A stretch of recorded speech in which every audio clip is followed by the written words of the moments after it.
morning guys, and welcome to the Aerodactyl Solo Run on the RetroBrown channel. This is going to be an interesting one because it is such a popular Pokemon in the fandom and so popular and competitive as well, but is it very good in Gen 1? Well, let's take a look. So it has a base stat total of 515, which is pretty damn good. It's got the Rock Flying type, which is very unique to this line, and I mean, it's got a whopping speed stat. Our ride for today is going to be Mario The Animator. I definitely recommend checking out his channel if you love Pokemon content, and my god, his animations are cool. So definitely check out Mario's content, it is fantastic. I'll put a link in the description as well, because yeah, I think it's a channel you guys should see. Anyway, let's go back to those base stats. We got a whopping 130 base stats of speed. It's very early morning as I'm recording this. Which is it's one of the fastest Pokemon in Gen 1, so that means we're going to get a lot of critical hits here. We've also got a very good attacking stat of 105.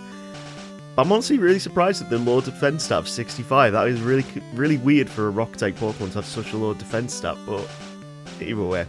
Special is our worst, and we've got HP at 80. It's not too bad. Our level up moveset. This is a late game Pokemon because of the method you use to collect it.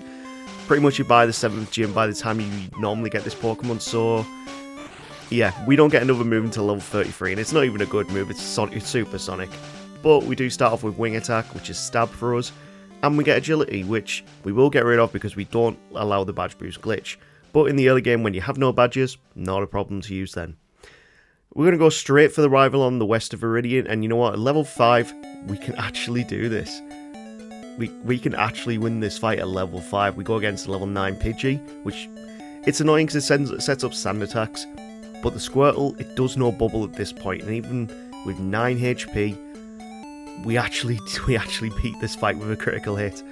That's how good its speed stat is with getting those critical hits, so this could turn out to be very, very good, it could turn out to be very, very bad. We'll soon find out. We are going to go against all of the trainers in Viridian Forest just because with having only Wing Attack to work with, we are going to need the levels, we are going to need the stats to help us against Brock. So we'll go against all the trainers here, and we'll even go against the Light Years trainer for once, because not every single video I do go against the Light Years trainer. It adds to your end time, and if you can miss him out, then you might as well and save a few minutes. Our TM moveset, we are kind of getting rid of the no TM rule. I'll talk about that in a bit. Let's talk about Brock first. So Brock is going to start off with his Geodude, and you know what? All we're hoping for here are critical hits, which do happen quite a lot. We're only at level 10 here, and we don't take all too much damage thanks to the fact that our Geodude is going for quite a lot of defense curls. The Onix comes out, and this is where we need Agility for, because it gets us around when he uses Bide. I have sped up this battle to about 200% here, so it is going to go a lot quicker than what you can normally see. But we are getting hit quite a few times by Screech and Tackle, and we do take a loss. It just didn't have enough bulk to work with. So we just go up one more level here, and we'll see if that makes much more of a difference. We've got a little bit more HP to work with, and that might be all we need to make it through this fight. Wing Attack, it's getting critical hits every now and then, probably one in every 5 turns, or maybe one in every 4 turns, and that's all we need to take down the Geodude. We've got 30 HP to work with against the Onix. Now we can deal with the Bites. The worst thing that we can deal with though is the fact that he uses Screech and then he uses Tackle. Now considering our defenses are honestly not that great, even with the rock typing, which does give us some resistances and helps us through this fight a little bit more, Wing Attack is just not a good move to be using against a rock type gym leader. It's resisted, it doesn't deal that much damage, even with our base 105 attack. We just don't have enough to work with, but it's kind of a war of attrition here. We've got to make sure that we use the right moves at the right time, get him past Bide, hitting Wing Attacks when we can, and hoping that all he does is use Screech, and from there we can get a win at level 11 with an Aerodactyl. Because it was such a long drawn out fight, we did lose quite a lot of time here, but then from here we can also teach the move for Bide. Now I'll go back to talking about this. So I've been testing out over the last few videos using TMs, not using TMs up until the league, and the consensus from a lot of the comments is it's just not a point.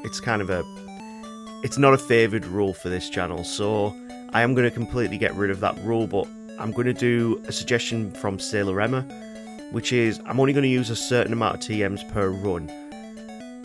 And hopefully that'll keep some sort of challenge for it, because I've got to strategize which which TMs I have to use and when. But hopefully that'll give it more of a challenge to keep you guys a bit more interested while not doing a rule which no one seems to be enjoying. So yeah, that's my consensus on that. Let's go to the next fight against Mario, and here we do take a pretty comfortable win at level 18. That Squirtle right now just doesn't have the power behind it with its water type moves to deal much damage to us, but that's not to say water type is a big, like, we can get past it really, because the next gym of course is Misty, so we are going to go up Nugget Bridge. We're going to level up a bit more before we even give her an attempt, because she's going to be a hard fight, especially with that Starmie and Bubble Beam. So we need to be able to use Bite and take her down over time. So Misty starts off with a Staryu, and if we can get a one-shot here, which annoyingly we can't, we do take one Water Gun. Brings into the Starmie, and we're going to go straight for Bite, but Bubble Beam is a one-shot. It's not a great situation, that. So we go and try again. Hopefully we can get better luck if she uses extra fends. Thankfully she does decide to use them on this, and this time, from this range, Bubble Beam is not a one-shot.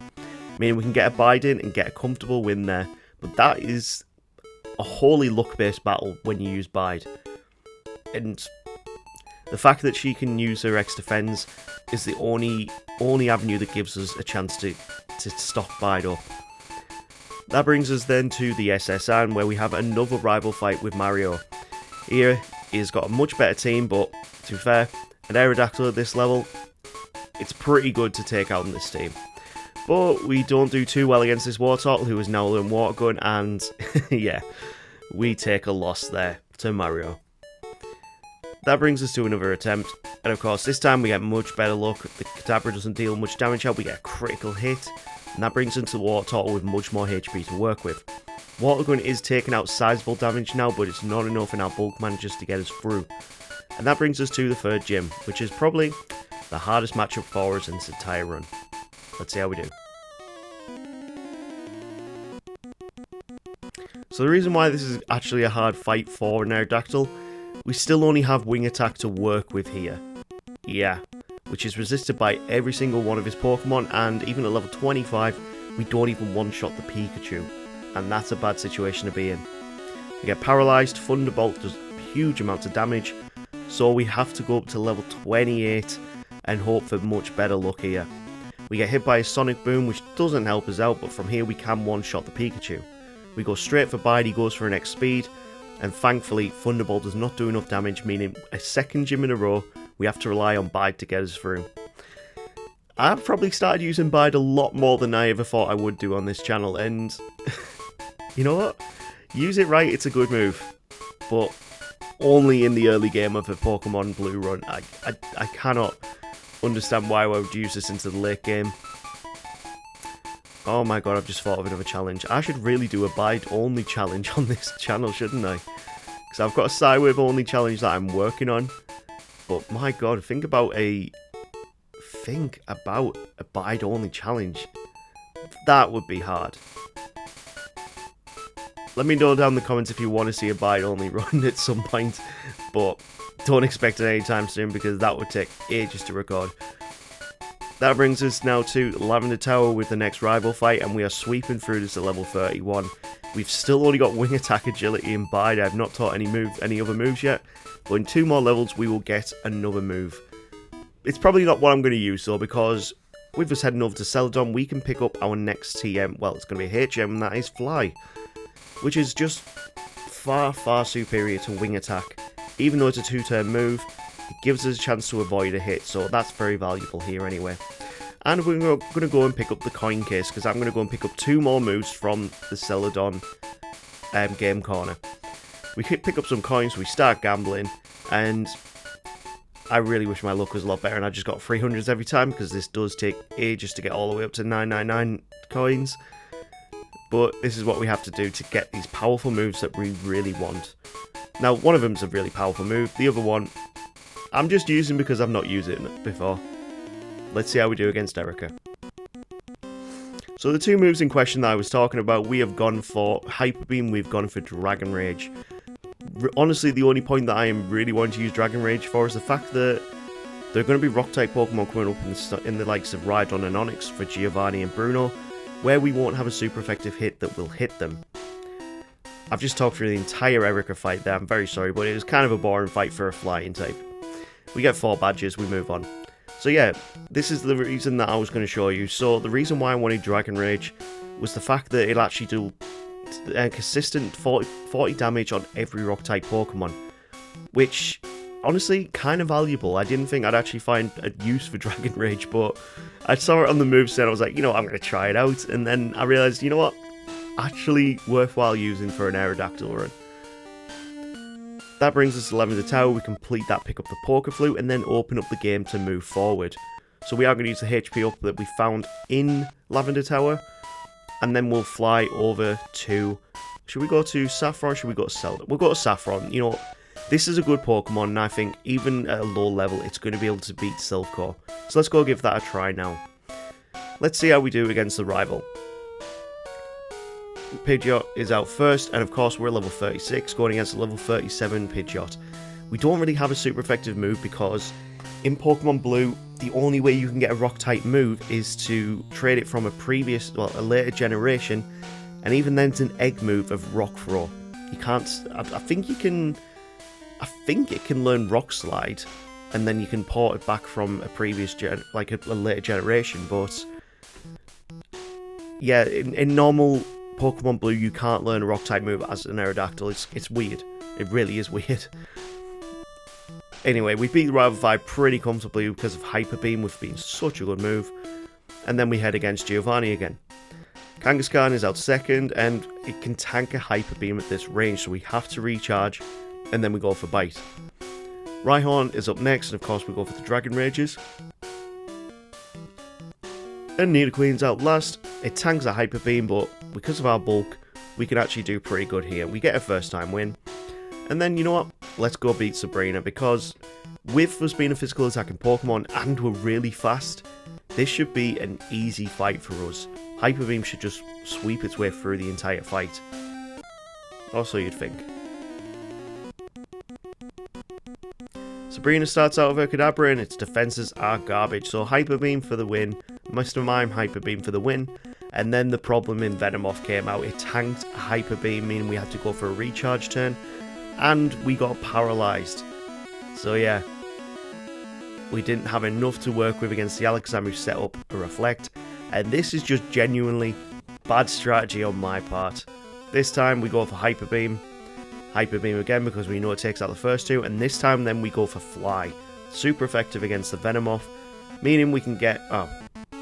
I was going to say we can get a first time Hyper Beam in there, but it missed and she only went for Psywave. So, second Hyper Beam takes her out and we get the 5th badge here. And that means there's only 3 more badges to go, so we need to head down to Fuchsia City and go against Koga. And for this Pokemon, don't think it's going to be too much of an issue. Reason why this Pokemon is not going to be an issue with this gym, pretty much Poison type moves won't do much against us. So we can Fly, we can Hyper Beam, we can Dragon Rage, and annoyingly we get poisoned. Of course we get poisoned, because I get hit by every status move that goes about. We're losing HP, but you know what, Bite is doing really good damage out. We go for the Fly, hoping that he's going to go for the self-destruct. We do get hit by it, but we managed to tank it with 20 HP. Thank you, Rock type. That's 6 gym badges, and we can progress down to Cinnabar Island, where there's not much to talk about in the Pokemon Mansion, so we will go straight over to Blaine, and we'll see how we do against the Fire-type trainer. And here we go. Blaine starts off, of course, with his Growlithe, which it's not really going to do too much against us. 2 bites take it down. Next up is the Ponyta, we go for the Hyper Beam. Rapidash next, we go for Fly, because a Hyper Beam probably wouldn't take it out from this range without a crit. And last up is Arcanine, where I'm going to go for the Bite, try and get some flinches, but it doesn't really happen. We get Burnt, which is not great because we are physical attacking, but Hyper Beam comes in clutch, and we get the win. That's 7 gym badges down, and we move on to the final gym with Giovanni. Now, considering he's got Rock-type Pokemon, this could be challenging. Good thing about this gym, though, none of the Ground-type moves are going to hit us, and the other type of moves they have, they either have Poison or they have Normal, so we've got a resistance against pretty much every type in this gym, like every type of move in this gym. We just got to make sure we don't take too much damage, we take them down quite quickly. Fire Blast we've now taught instead of Bite, just for a bit of move coverage. And from here, it's honestly quite an easy fight. Fire Blast, it's a good little alternative move instead of having Bite or Dragon Rage, but I decided to have both. Why not? We get the final gym badge and progress on to the Pokemon League, but before that we have the bigger challenge of facing Mario again to the west of Viridian. Now, I am not going to use my rare candies yet, and because we are quite a slow growth Pokemon, we are not quite high level for this point in the game, which makes me excited because I hate being quite high leveled. I like doing these runs low leveled to see where the challenge is. We go into this level 44, and you know what? We do really well here. Dragon Rage is a great move here. It takes care of those pesky rock types. Hyper Beam's just decimating a lot of them. Fly takes out the Execute. Hyper Beam on the Alakazam. And that brings us all the way to the final Blastoise without taking 1 point of damage. Fly does decent damage and then a Hyper Beam for the win. We beat that without taking 1 single point of damage. That makes me excited for the league. We could do this at quite a low level, but then I realised who's up first in Elite Four. I'm going to cry a little bit. It's Lorelei. This is going to hurt. With us having the rock flying type, we're weak to both water and ice.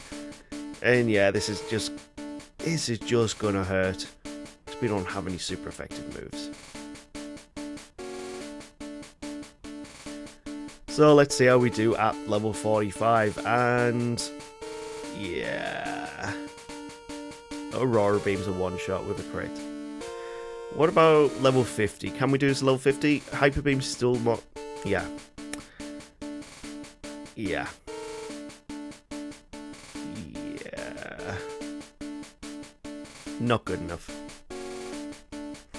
Okay, what level did we actually complete this on? Level 61. Before Hyper Beam could actually take out that Dugong in one shot. It's not the highest of levels, but this lost me so much time going against her and leveling up to this point. Even using our rare candies that we accumulated, it just, yeah, this put a sour note on the run. Bruno was up second, and of course, he's not a problem for us whatsoever. He either has normal types or fighting type moves. We've got good coverage for his entire team, even with Fire Blast on the Onixes. We've got Dragon Rage if we did want to use him instead, because it's only a free shot. But yeah, he's not a problem. Let's move on to Agatha. Now you think this one causes a bit of an issue, but to be fair, with us being physical attacking and Fly can actually hit all the Ghost type Pokemon, this isn't a problem whatsoever. Fly is doing massive damage on them because they don't have the greatest defenses. Hyper Beam can take out the Golbat or the Arbok quite comfortably, and 2 Flies, we get through this without losing 1 HP, it's an easy fight. Let's move on to Lance.